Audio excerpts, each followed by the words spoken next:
Bom, esse exercício ele é bem simples, né? Ele pede para você montar a equação, colocando os reagentes, no caso, né? E os produtos, né? Depois da flecha. Você vai ter que escrever a flecha, vai ter que ler o enunciado, né? E pelo enunciado, você vai ver que ele está dizendo que a substância ácido clorídrico, HCl, e um reagente hidróxido de cálcio, que é o CaOH2, então, estão antes da flecha. Por quê? Porque são reagentes. E aí depois ele diz, os produtos, né, depois da flecha, são quem? Cloreto de cálcio e a água. O CaCl2 e a água depois da flecha, né? Então, quer dizer, essa flecha é a flecha do tempo que separa os reagentes dos produtos. Montada a equação, você tem que fazer o balanceamento, né? Porque ele está pedindo aqui justamente que faça o balanceamento e marque o somatório dos menores inteiros coeficientes. Ele está até avisando aqui, normalmente não avisa, né? Porque esse exercício aqui não é de vestibular. Mas ele está te avisando que esse C traço é o cloro, o elemento cloro. Bom, o objetivo do balanceamento é você colocar esses coeficientes estequiométricos, né? Esses números grandes que estão aqui na frente, de maneira que o número de átomos antes e depois fique igual. A gente pode começar pelo elemento que menos se repete. No caso aqui ele já está igual. Por exemplo, o cálcio ele já está igual dos dois lados. E ele está só em um composto de cada lado, né? Fácil de administrar. Poderia começar pelo cloro também, não faria problema nenhum. Já o oxigênio, né? Na verdade, ele até poderia. Ele já ia complicar um pouco por causa desse dois, mas o hidrogênio ele complica mais porque ele está nesse composto e nesse outro também. Enfim, a gente vai colocar então um cálcio, né? Já está aqui um cálcio e um cálcio já está igual. O cloro, né? A gente vai ter que colocar esse 2. Por quê? Porque tem dois cloros depois da flecha.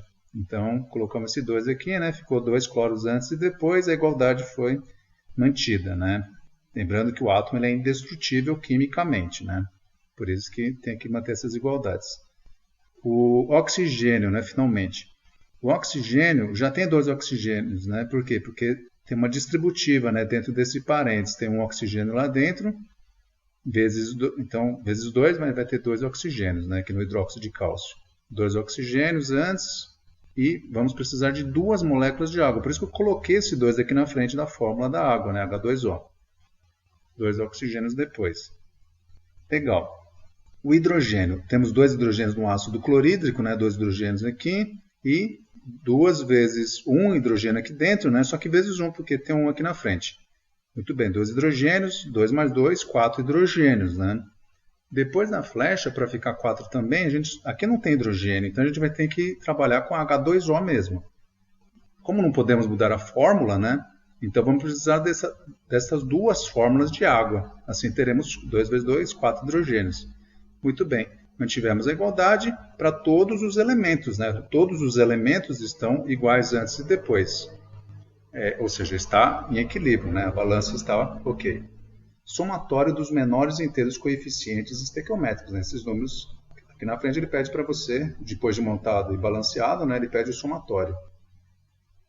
Muito bem, já são menores inteiros, né? Porque não dá para dividir por um número, porque se você dividir um, você teria que dividir todos, né?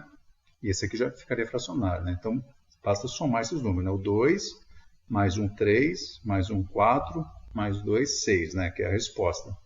Só uma coisa interessante, gente. Coloquei até aqui, ó.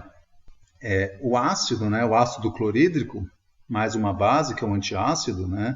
Ele é uma reação muito conhecida, tá? Sempre forma sal mais água, tá? Então, uma reação entre ácido e base sempre é sal e água, né? Uma base é um antiácido, tá? O ácido tem essa característica de ter os H+, né? No caso, 2H+, tá?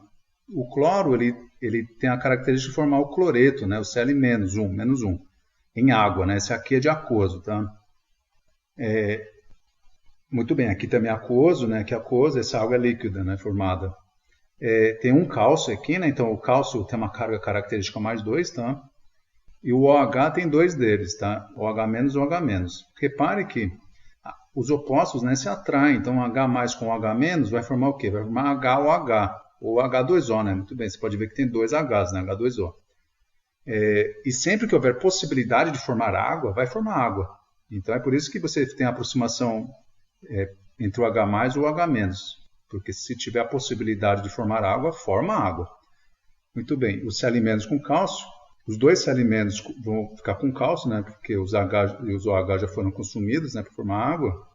Então a gente vai ter um cálcio e dois Cls formando o sal cloreto de cálcio, tá bom? Eles estão separados assim, né? No caso, eles estão ionizados aqui e dissociados aqui, né? Aqui também está dissociado, né? A própria água, ela se ioniza um pouco, tá? Mas essas palavras todas, né, vocês vão vendo no decorrer das videoaulas, tá bom? Só quis frisar aqui, curioso que você pode perceber que com H com OH, né, vai formar água, é uma reação que você saberia montar, ou pelo menos você começa a enxergar um padrão que se repete aí, né? No caso, sabendo que é ácido mais base, formando sal mais água, tá bom? É isso aí, gente. Tchau, tchau.